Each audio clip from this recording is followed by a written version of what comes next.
6 years after the Real Ghostbusters went off the air came a sequel series with a name very much inspired by that mid to late 90s era, and shit still happens, and who you gonna call? If there's something weird and it don't look good, who you gonna call? That's right.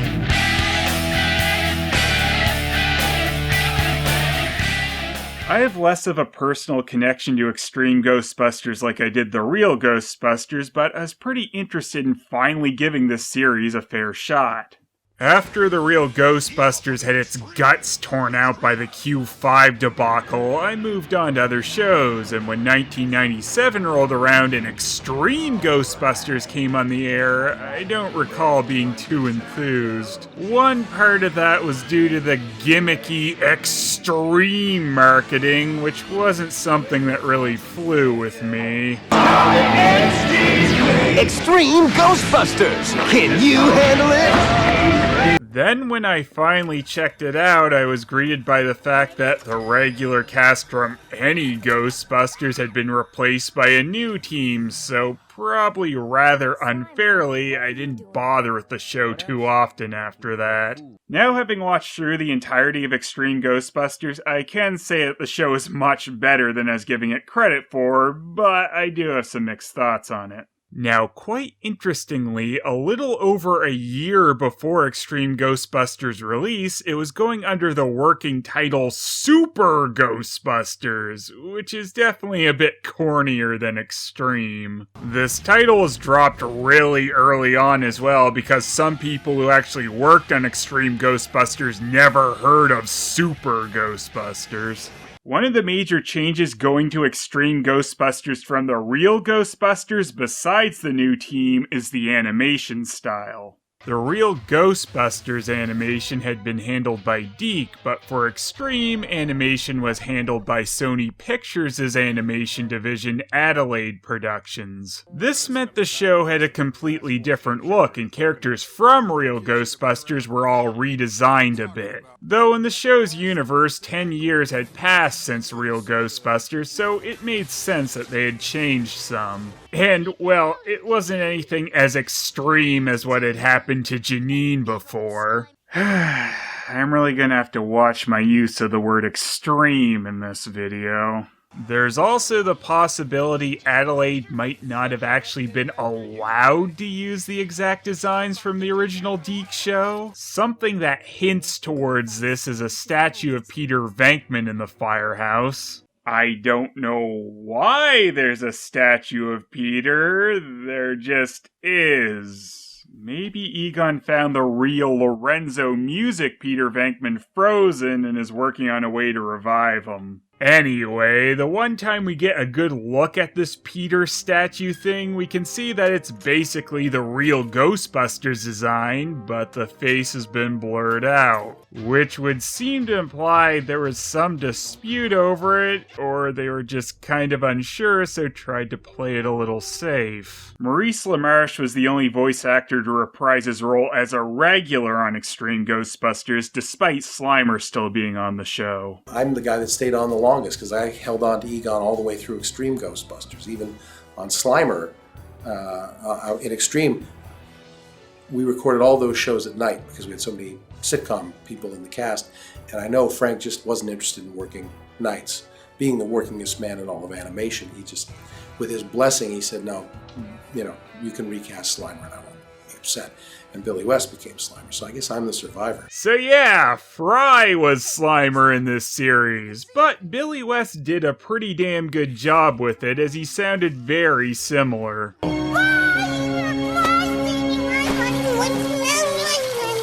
Though Slimer was really scaled back on the show, which was obviously a plus after we'd been put through Slimer and the Real Ghostbusters. Slimer actually barely said anything in Extreme. He mostly just made noises, so it was kind of even less than in the original version of Real Ghostbusters. He barely even left the firehouse towards the beginning of the series, which I assume was kind of in response to his overexposure in Q5 and the Real Slimers. Though originally, it sounds like they were planning to double our Slimer in this series, as they had planned to introduce another pet-like creature with a goblin named Nat. I think we can all be happy that one didn't happen.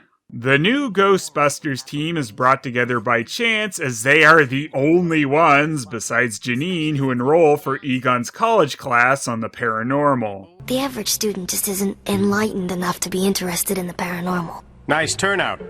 Double the class size I had last semester. In a world where ghosts are already a proven fact and the Ghostbusters used to frequent the news, you'd think there'd be a little more interest in the subject. Part of the setup to this new series is ghosts and any paranormal activity have quieted down over the last few years, which has led Peter, Ray, and Winston to move on to other jobs, while Egon is the only one staying at the firehouse to maintain the containment unit while teaching at the college. But we again have things taken to the extreme. Damn it! And everyone has apparently completely forgotten about ghosts. For those of you too young to remember, this is the illustrious Egon Spengler, a charter member of those psychotic vigilantes once known as the Ghostbusters. Back in the 80s, they tried to con the city into believing there were ghosts in order to line their own pockets. I'm sorry, but at this point in the animated Ghostbusters universe, you can't go back to complete disbelief. Ghosts have just had way too much exposure, and it really wouldn't have hurt the plot to just have had things pick up and then have Egon or circumstances pick a new team from his class, rather than them just being the only ones around to do it. In fact, a more hand-picked team was one of the original ideas for the show, but instead of this being Egon's class, it was going to be Janine's. Which I kind of like a little more, as it would have been something more for Janine to do in this series. Not that Egon ever returns to his classroom after the pilot. While I don't completely dislike Egon having moved on to teaching, it does seem like a bit of something a little too social for Egon. Teaching on the paranormal would be a job I could have seen Ray doing more than Egon. But nah, this series found a much more suitable job for Ray to have moved on to. Now I'm working with Perpetual Motors. You mean you've actually built an engine that puts out more energy than it takes to run it? No. I'm sales manager at Perpetual Motors, the used car lot. The new team, Kylie Griffin, Garrett Miller, Eduardo Riviera, and Roland Jackson are the Extreme Ghostbusters, which really should have only been the title of the show. They really didn't need to actually be called Extreme Ghostbusters in universe.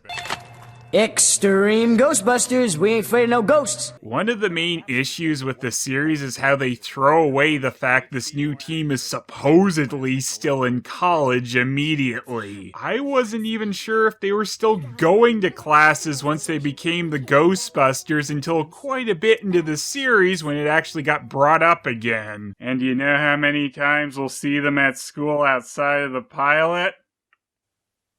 If they are trying to balance school and this new life-threatening job, it should be more of a plot point and should interrupt them at school a bit more than one time. It could have actually been something used to create some more character moments to have the Extreme team discussing trying to have this balance and possibly even having one of them drop out to focus on ghostbusting. But I'm sure they wouldn't want one of the heroes to drop out of school, so it's much easier to just make it a non-issue. And they're all super people that have much better time management than you ever will. The fact they are a new team need to be more of a focus in the show as well, because Egon basically just allows a bunch of kids who are completely unprepared to run around on their own with a bunch of nuclear accelerators on their back. And that turns out about as well as you'd expect. Alright, expect within a children's cartoon. Realistically, they probably would have blown themselves up and then Egon would have had to bust them while crying. But they certainly almost die a lot, and about half the time it's because they seem to not know what the hell they're doing. Kiss me. Blaster! Hold it. What if by blasting the ghosts, we end up killing Kylie? I think we ought to give it a try. Blaster! It seems awful risky. Maybe we should check with Egon.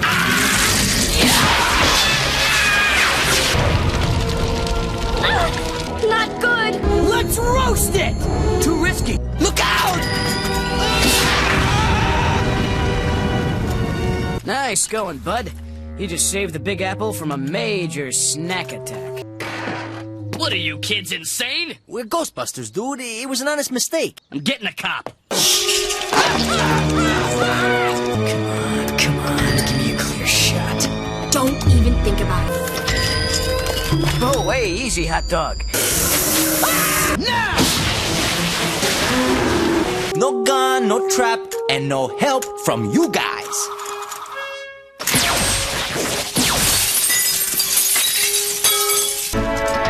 Eduardo, no!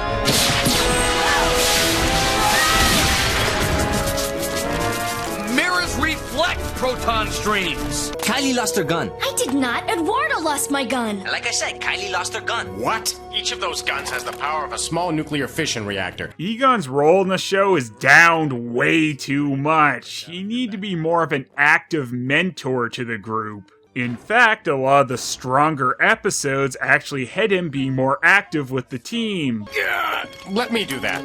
Get out of my way! I can handle this, Ray! I am not Ray. I was just trying to help. But most of the time, Egon's role was relegated to, "We've got a call." Well, is it for me? It's for all of you. We've got a Code 7 abduction. When it comes to ghost busting, it's on-the-job experience that counts. In that case, you'll appreciate the call we just got. We just got a call. Well, you've got another call. Though how can we expect much more from Egon when he's already at the ripe old age of 39?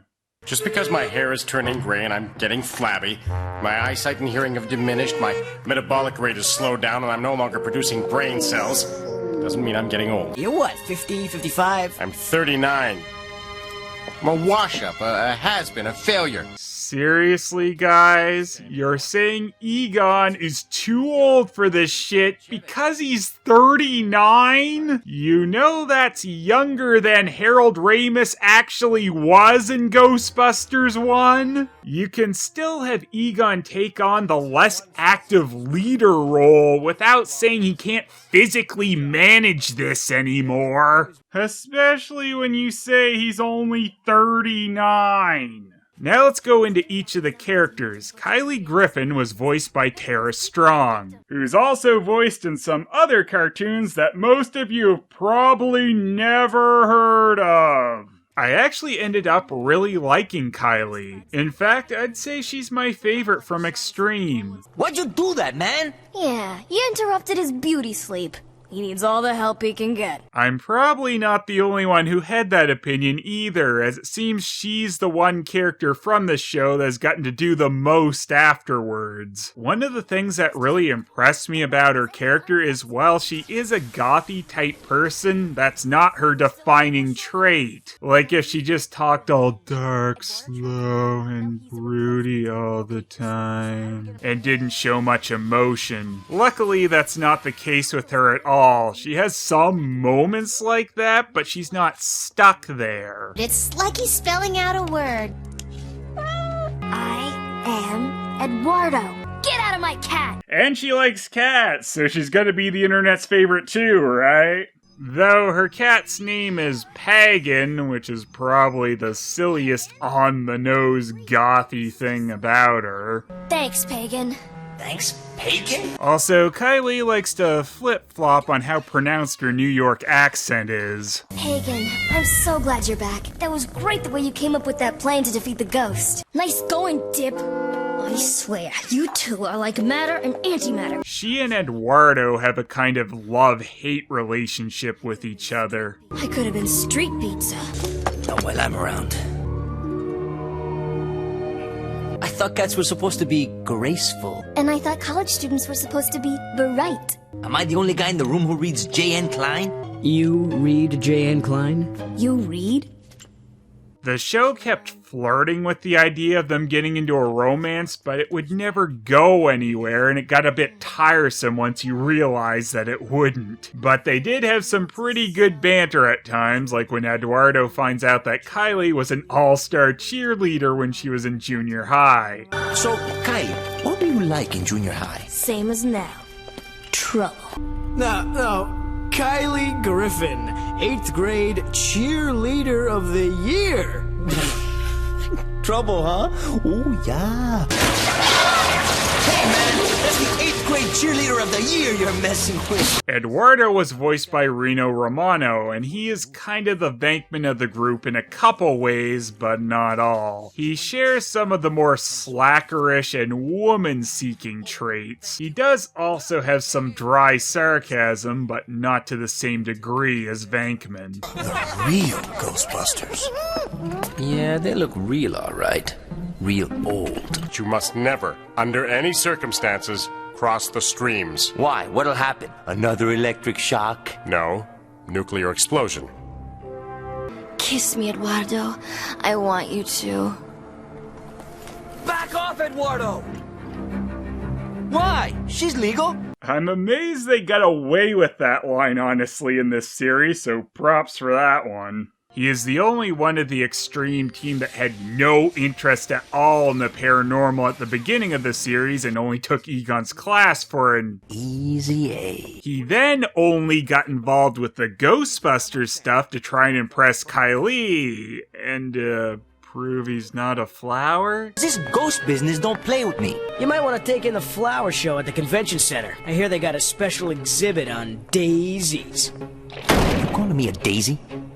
Alright, I'm in. Eduardo just kind of getting goaded into it makes enough sense to get him involved in the first place, but doesn't really explain why he sticks around after the pilot. When, this wasn't an area he was wanting to focus his studies in originally, so it kind of becoming his career and something he routinely risks his life on could have used a little more focus in the show. Though really, I wish that was something discussed by the characters a lot more than it actually ever is. The only time much lip service is given to their new jobs as Ghostbusters is during these weird opening things where they're just talking over clips from the episode you're about to watch. Oh man, one of these ghoulies gonna get tired and just go home. Oh man, when are you gonna get tired of whining? What? You like risking your neck every day, fighting slime, spewing mortality challenge spooks? No, but if we don't protect the planet, who will?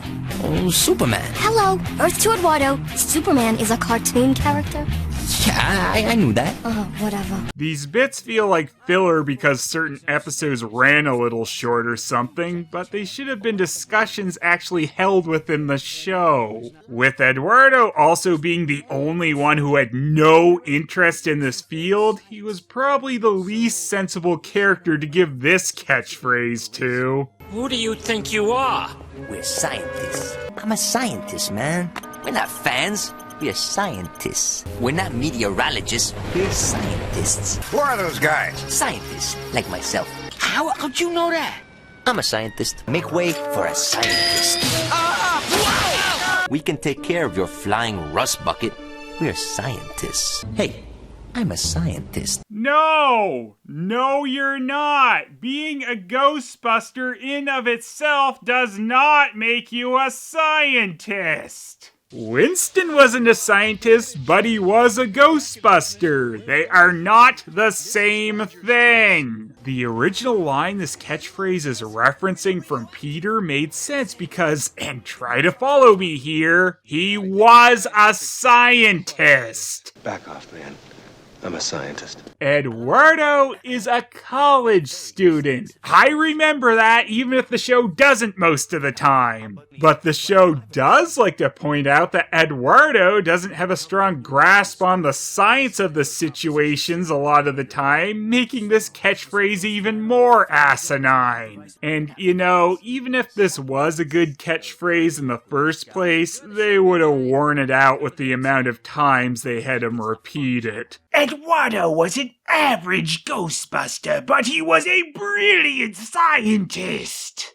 Eduardo also exhibits some of Venkman's more dickheadish traits, with some of the things he says being so over the line, you'd think he'd have to atone for it in some way. But he never really does, besides sort of becoming more fleshed out of a character as the show goes on, meaning it takes quite a while before he feels like anything more than a dick. Ghosts. Any moron with half a brain cell knows they don't exist. I mean, you gotta be a... real slick, bro. Open mouth, insert foot. Yeah, well, at least I have a foot. One that works to insert. I do like, though, that this is Garrett's only response to that. It does say something about his character and how he's not really bothered about his legs not working. Garrett was voiced by Jason Marsden and feels a bit like both Ray and Peter at times. He's got Ray's happy-go-lucky attitude, but he's also quite often the mouth of the team. We came, we saw, we kicked Ghost butt! What have you done to my messenger? Oh, you mean Dogface? He's been neutered. Gary, man, I never thought I'd say this, but you are a sight for sore eyes.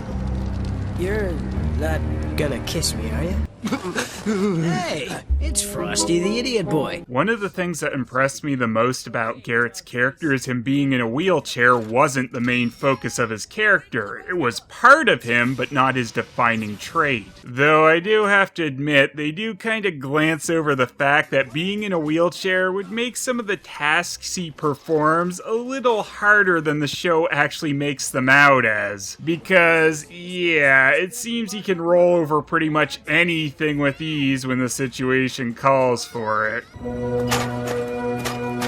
Something's here. Also, the show tended to like having him getting thrown from his wheelchair a lot, and it tended to be always very close by when this happened, so he could easily get right back in it. There are also some confusing times when the show apparently thought Garrett could hold on to his wheelchair by clenching his butt. In fact, considering how often he got thrown around, you'd think a buckle would have been the first thing this group of scientists would have come up with. One of the unfortunate things about Garrett is, I felt like they tried to overcompensate a bit for his disability by upping his tough guy persona. Now, the fact that Garrett is brave in the face of danger is an admirable quality about him, but the show kind of dialing it up to 11 in a lot of cases would be to the detriment of the plot. Because, you know, if the situation is dangerous, you kind of want to see that reflected through the characters a bit, and all too often Garrett acted like it didn't matter in the slightest. Either way, Craniac is dust!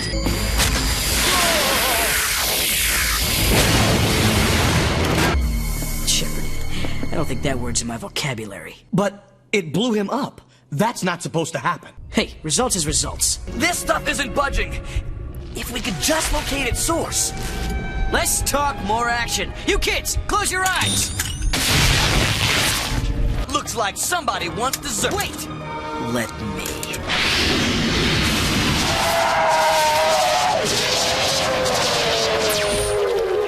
That was easy. And it's not like I don't think that he should have been allowed to try and diffuse tension with humor. In fact, that's one of the things I always loved in Real Ghostbusters. But I feel like the show didn't really let the tension build up enough in the first place a lot of the time. Also, when Venkman used to do this, it was still reflected in him that the situation was serious. Don't say it, Egon.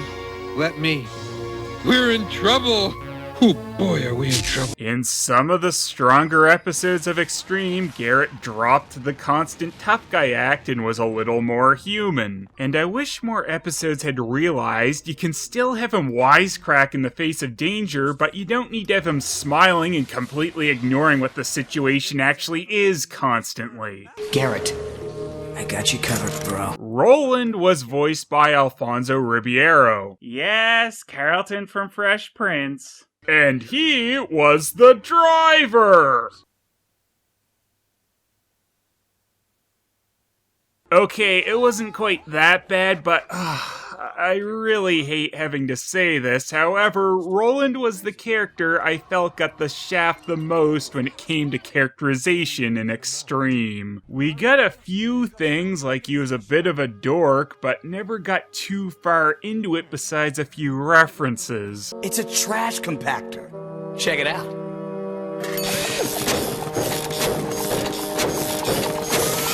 That figures. Even Roland's trash is square. Think of it like dating.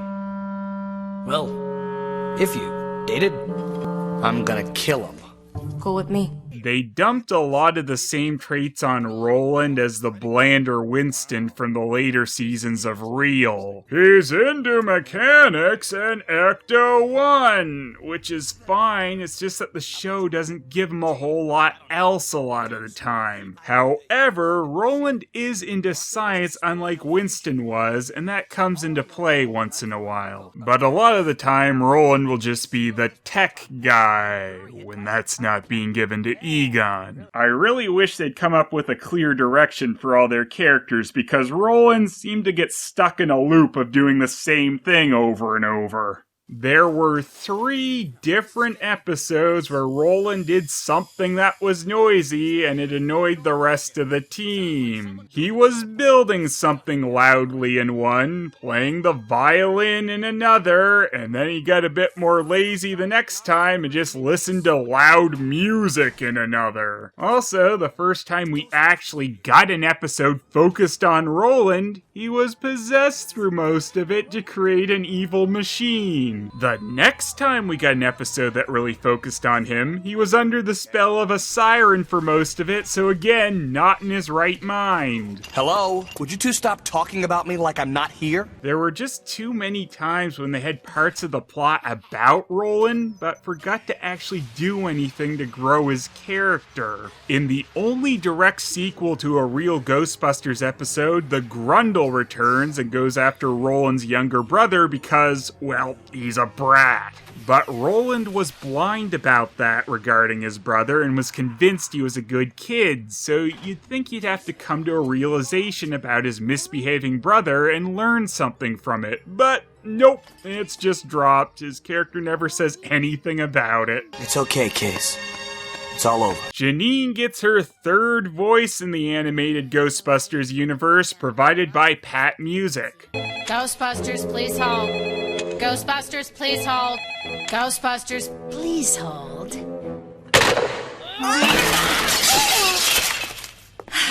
I've always wanted to do that. To my recollection, you've done that on several occasions. Oh. And without a doubt, this is the most medium portrayal of Janine.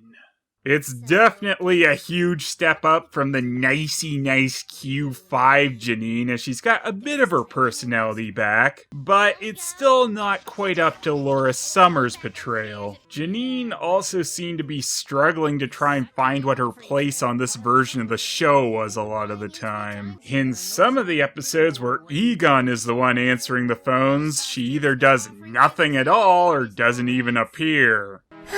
Join the Ghostbusters, become a villain. I feel like they tried to define her a little too much by her attraction to Egon in Extreme, not that it didn't ever lead to some humorous lines at least. Class, this is Janine Melnitz. Janine was our receptionist. I like to think that our relationship was more than that. Of course. Janine also did the accounting and collections. It gets to the point of ridiculous, though, when we finally get some focus on Janine in this series, and her plot is dating another guy solely to make Egon jealous. And once again, we've gone backwards with them as a couple. Now we're at Janine hitting on Egon and him being oblivious to the point of extreme stupidity. Think about that next time I ask you to dinner. Do you think Janine might actually have a crush on me? Egon might be socially awkward, but he's not a robot. He knows what a kiss is. This, of course, was just played this way to hit the reset button instead of having to deal with what they just did there. I know it might be a little unfair to expect such development of characters on a cartoon from this time, but when they're trying to make you take things a bit more seriously, you're gonna expect a bit more of that type of stuff. So, as far as Janine and Egon are concerned, that kiss never happened, and the next major Janine focus was about her baking cookies and being bad at it. Yeah, good taste.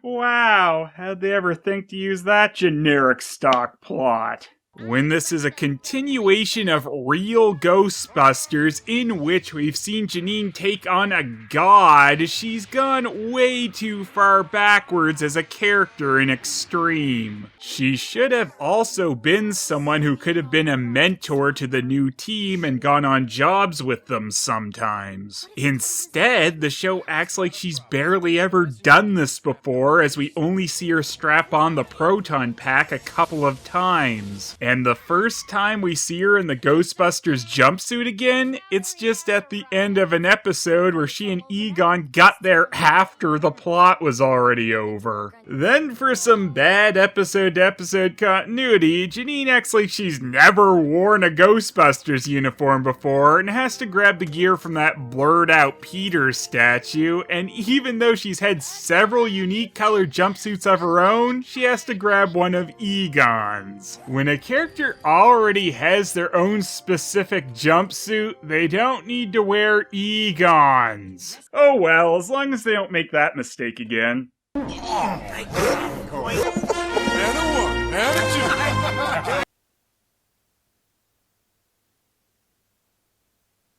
Also, something of note, in the episode where Janine gears up and the episode where the original Ray and two other guys return, they use the original proton packs and traps. For this series, Egon had deemed that the ghosts had gotten too powerful and upgraded the equipment, though we don't really get a specific explanation how they're upgraded. In fact, a lot of the time it seems they are worse, as they have a lot more problems with them running out of power or overheating. Now, I don't mind the look of the new proton pack, but I really don't like the circle trap. I find it rather bland looking compared to the original trap, and it extremely seems impractical. It's much larger now, and only Kylie carries one the majority of the time, with it taking the spot on her back instead of a proton pack. Meaning they only have one trap with them most of the time. Also, how does Kylie's neutrino wand work without a proton pack?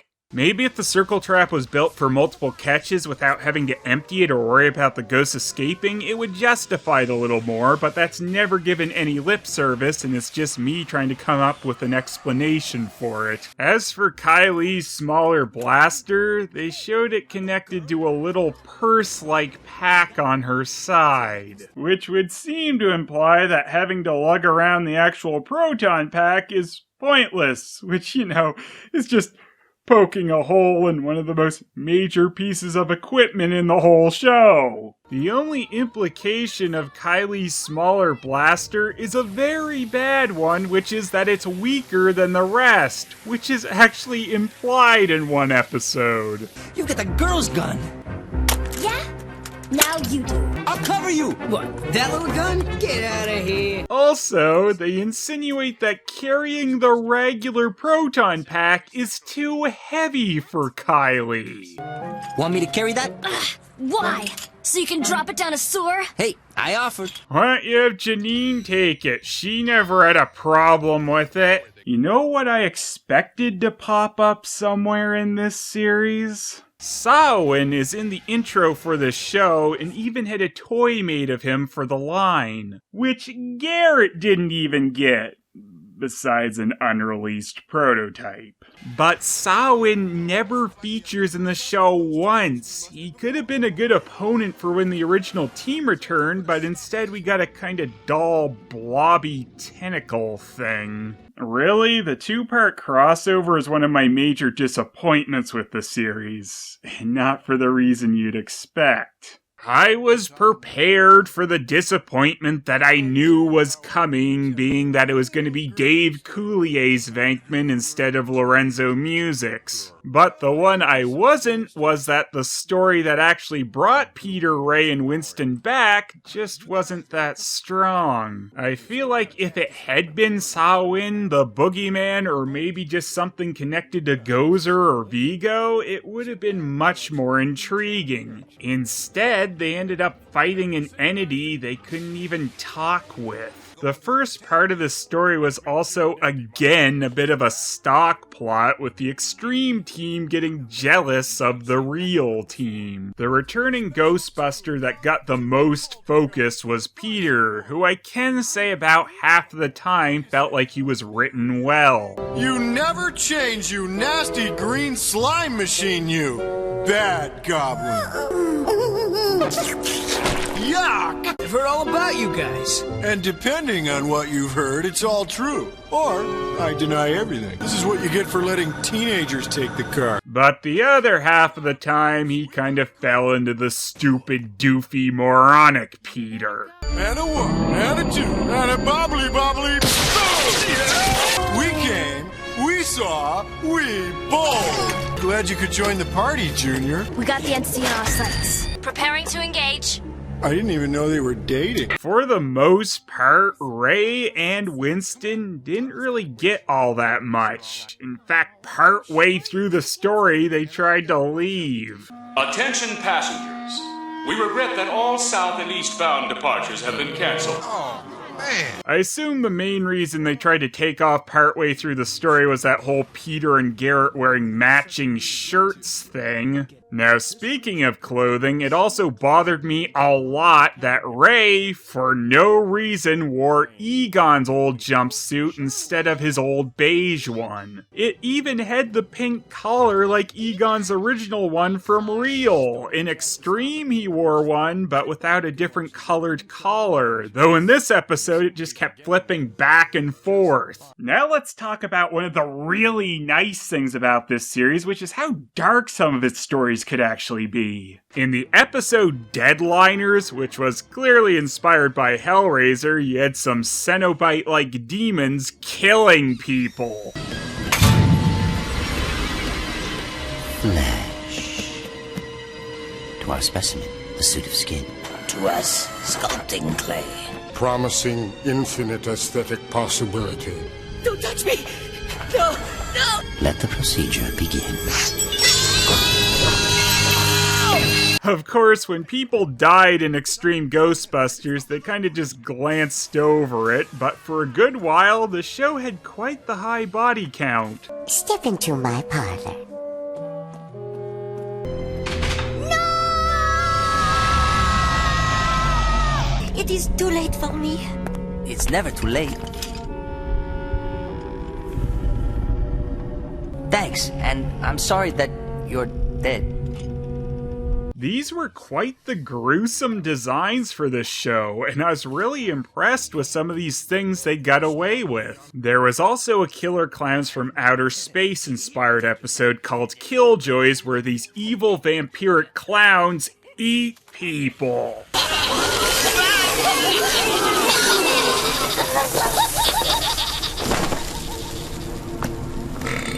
Eduardo even gets turned into one and eats Roland, though of course this gets reversed. But this is a little confusing as they zap the clown out of Eduardo, but none of the other clowns are affected like this, despite the fact that they all must have gotten created by a regular person turning into one as well. Also, none of the other victims return when the clown is caught, just Roland, which is awesome. But it was a little weird that the Extreme Ghostbusters were kind of ignoring a lot of death happening around them, but damn, I would have been fine with that if we didn't suddenly get this partway through the series.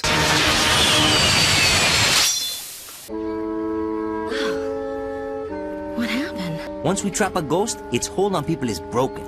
And usually things go back to the way they were. Once they had mentioned that trapping a ghost was a reset button, they took it to the extreme. Don't say it! It really just got silly though. Everything would just get magically fixed when they caught the ghost, even with damn eyeballs flying back to their owners after one demon had stolen them. And that was a really amazing plot to have in this show until its overly easy solution. There was even one where bones were getting sucked from people's bodies. Again, amazing, though confusing as to how they stayed alive in that state. And having your bones shot back into your body because the baddie got zapped and trapped means you are perfectly fine. Which also leads me to the show's over-reliance on zap and trap being the solution. That was one of the major strengths of the Real Ghostbusters, that sometimes they found different ways to deal with the ghosts than this. In the episode Dog Days, there was a dog creature that was also having a strange possession-like effect on regular dogs around the city, but after they caught it... It's a gate. Full interdimensional breach. Where's my dog? After talking about how powerful this being was and there barely being any time left in the episode, I really thought the solution was going to be they gave her dog back. But instead, the solution was Roland held a trap behind his back.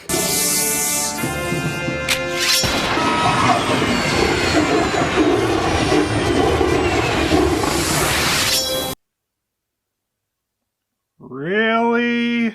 I've also got to mention what is without a doubt the dumbest thing this series did at any point, which is also in its worst episode, The Ghost Makers, where they forgot what a ghost is. Part of this plot was actually kind of neat, as it involved a being that would shove a person's spirit out of their body, and this happens to Eduardo at first, so his actual disembodied soul has to fly around seeing his body being controlled by something else. But things quickly take a turn for the stupid when Slimer shows up. I know that's a common statement and all, but this time it's not for the usual reasons. There actually could have been a good use for Slimer in this episode, because as a ghost, he should have been able to see Eduardo's spirit, and that could have led towards him getting help. But instead...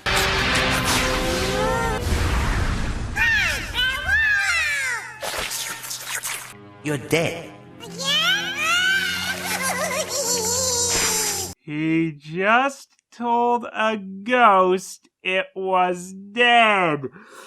You can't shove a spirit out of its spirit, because it's a spirit! This is a plot so stupid and at odds with what a ghost is, I would have expected it in a Q5 Real Ghostbusters episode. Not here. The anti-logic of a ghost dying and having a ghost drove me up the wall trying to watch this one. Now, I don't want to come off like I mostly have negative opinions on this show, but I feel like it didn't just quite live up to its potential. It has a great cast of characters, but instead of exploring them more, they mostly just kind of lightly touched upon a lot of their character elements, and unfortunately fell into a bit of a formulaic format quite often. Egon and/or Janine says they've got a call, Garrett is headstrong, Eduardo is snide about it, Kylie looks at it the most logically, and Roland talks tech. The episode I really felt bucked the system the most was Heart of Darkness. This is one of the best written episodes of Extreme Ghostbusters. The plot involves an old friend of Egon's who also studied the paranormal and ended up being a kind of dark side mirror of Egon. He ended up using his knowledge of ghosts to make them his slaves. This gives the episode some very personal stakes, and Egon actually leads the team through a lot of it like the more active mentor he should have been. This story also resulted in a bittersweet ending for Egon that couldn't just be resolved with a zappin' trap.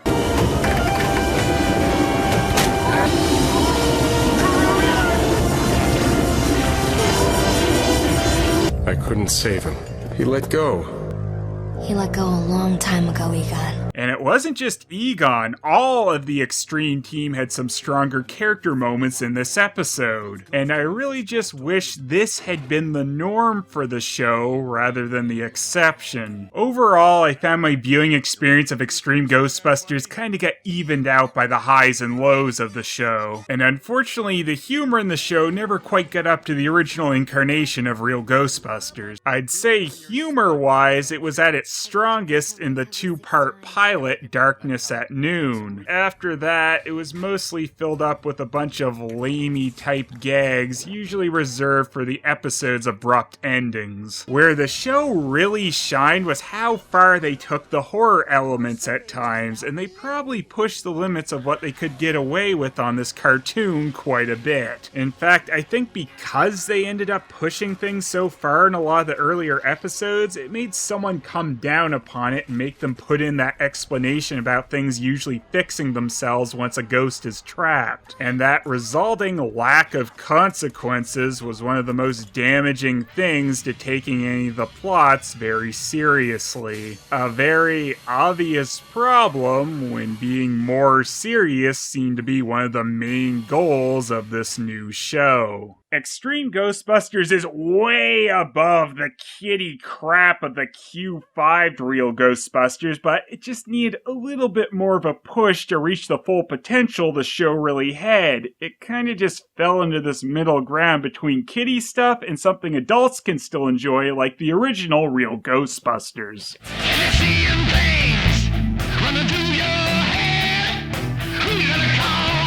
Ghostbusters.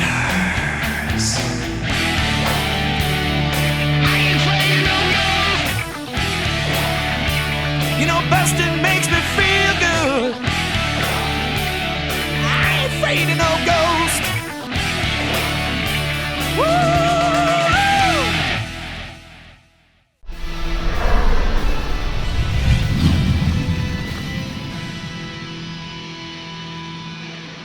I'm afraid I just blew myself. There's got to be a better way to say that.